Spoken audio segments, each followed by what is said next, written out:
नमस्कार, स्वागत आहे तुमचे आपले यूट्यूब चॅनेल SP गार्डनिंग मराठीमध्ये। आज आपण या व्हिडिओमध्ये आपल्या प्रत्येकाच्या घरात अंगणात असणाऱ्या या तुळशीच्या झाडाविषयी माहिती पाहणार आहोत। तुळशीच्या झाडाच्या चांगल्या वाढीसाठी, ती हिरवीगार घनदाट होण्यासाठी कोणकोणती खते द्यायची, तुळशीच्या झाडावरती जर कीड पडली असेल तर कोणत्या कीटकनाशकाचा वापर करायचा, झाडाची काळजी कशी घ्यायची, त्यासाठी कोणकोणती कामे करायची, या सगळ्या विषयीची माहिती आपण या व्हिडिओमध्ये पाहणार आहोत। तर त्यासाठी व्हिडिओ कुठेही स्किप न करता शेवटपर्यंत नक्की पहा। आणि जर तुम्ही आपल्या चॅनेलवरती नवीन असाल तर व्हिडिओला लाईक आणि चॅनेलला सबस्क्राइब करायला मात्र अजिबात विसरू नका। तुळशीच्या झाडाच्या चांगल्या वाढीसाठी आज आपण ज्या वस्तूचा वापर करणार आहोत ती म्हणजे आपल्या प्रत्येकाच्या घरामध्ये असणारी ही मोहरी आहे। मोहरी ही झाडांच्या वाढीसाठी अतिशय उपयुक्त फायदेशीर अशी आहे, कारण याच्यामध्ये हे नायट्रोजनचे प्रमाण हे जास्ती असते, त्यामुळे आपल्या झाडांची वाढ ही चांगली होते। झाडावरती नवीन फुटवे यायला देखील ही मदत होत असते। याच्या वापरामुळे झाडांच्या पानाचा आकार हा मोठा होऊन पाने हिरवीगार आणि तजेलदार देखील होण्यासाठी ही मदत होत असते। मात्र या मोहरीचा वापर देखील हा प्रमाणशीर करणे हे आवश्यक असते।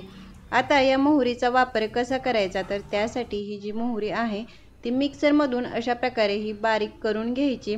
आणि बारीक करून घेतल्यानंतर देखील आपण दोन प्रकारे याचा वापर करू शकतो। एक तर तुम्ही अशीच कोरडी मातीमध्ये मिक्स करून देऊ शकता, किंवा याच्यापासून लिक्विड खत तयार करून देखील हे झाडाला देता येते। मात्र त्यासाठी ही मोहरी पाण्यामध्ये 2 दिवस भिजत ठेवणे आवश्यक असते। तुळशीच्या झाडाच्या चांगल्या वाढीसाठी हे तसेच जास्त सूर्यप्रकाशाची ही आवश्यकता नसते। मात्र आता हिवाळ्यामध्ये हे ऊन थोडे कमी असते, त्यामुळे तुळस लावलेली जी कुंडी आहे ती दिवसभर ऊन मिळेल अशा ठिकाणी ठेवा, म्हणजे या झाडाची वाढ ही चांगली होईल। झाडांच्या चांगल्या वाढीसाठी खते देणे हे जसे आवश्यक असते, तसेच झाडावरती कामे करणे देखील हे तितकेच महत्त्वाचे असते। आणि तुळशीच्या झाडाच्या चांगल्या वाढीसाठी जेव्हा या झाडावरती मंजिरी यायला सुरुवात होते तेव्हा त्या वेळोवेळी ह्या कट कराव्या, कारण तुळशीच्या झाडावरती मंजिरी यायला लागल्यानंतर झाडाची वाढ ही होत नाही, कारण याच्यामध्ये जे बी तयार होते ते बी तयार करण्यामध्ये झाडाची सर्व एनर्जी खर्ची होते आणि आपल्या झाडाची वाढ ही होत नाही। या मंजिरी कट केल्यानंतर देखील फेकून न देता याच्यापासून जर तुम्ही काढा तयार करून पिलात तर तो आपल्या शरीरासाठी अतिशय फायदेशीर असा आहे। त्याचबरोबर या तुळशीच्या झाडाला पाणी देताना देखील कुंडीतील जी माती आहे ती वरच्या बाजूची अशा प्रकारे थोडी कोरडी होऊन द्यावी आणि नंतरच या झाडाला पाणी द्यावे, कारण तुळशीच्या झाडावरती सगळ्यात जास्त समस्या या झाडाला जास्ती पाणी दिले गेल्यामुळे ह्या होत असतात। त्यामुळे कुंडीतील जी माती आहे ती नेहमी चेक करूनच झाडाला पाणी द्यावे।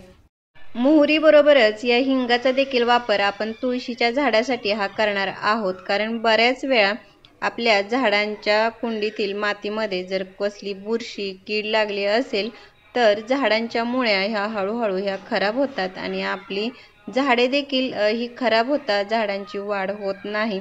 हिंग हा खत म्हणून जसे काम करतो तसेच बुरशीनाशक आणि कीटकनाशक म्हणून देखील याचा खूप चांगला असा फायदा होतो, त्यामुळे हिंगाचा वापर हा झाडांसाठी हा जरूर करावा। आता ही जी तयार केलेली मोहरीपासून जी पावडर आहे ती आणि हिंग याचा वापर करण्यापूर्वी कुंडीतील जी माती आहे ती अशा प्रकारे हलवून थोडी मोकळी करायची आणि झाडाच्या बुंद्याभोवती गोल वर्तुळ करून आपण हे दोन्ही वस्तू या तुळशीच्या झाडाला हे देणार आहोत। मोहरीपासून ही जी तयार केलेली जी पावडर आहे ती एका झाडासाठी 1 चमचा या प्रमाणामध्ये याचा वापर हा करायचा आहे।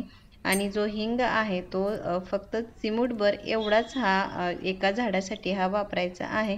तर अशा प्रकारे या दोन्ही वस्तू तुळशीच्या झाडाला दिल्यानंतर ते मातीमध्ये व्यवस्थित हे मिक्स करून घ्यायचे आणि आता झाडाला पाणी भरपूर असे द्यायचे। झाडाला एवढे पाणी द्या की ते झाडाच्या शेवटच्या मुळापर्यंत हे व्यवस्थित पोहोचले जाईल, म्हणजे आपण झाडाच्या कुंडीला जे ड्रेनेज होल केलेले असतात त्यातून थोडे पाणी बाहेर येईल इतपत या झाडाला भरपूर असे पाणी द्यायचे आहे। तर अशा प्रकारे आपल्या घरातीलच या मोहरी आणि हिंगाचा वापर जर तुम्ही तुळशीच्या झाडासाठी केला तर तुळशीच्या झाडाची वाढ ही चांगली होऊन तुळस ही हिरवीगार आणि घनदाट होण्यासाठी ही मदत होणार आहे। तर कसा वाटला व्हिडिओ मला कमेंट बॉक्समध्ये नक्की सांगा। भेटूयात पुढील व्हिडिओमध्ये. तोपर्यंत बाय.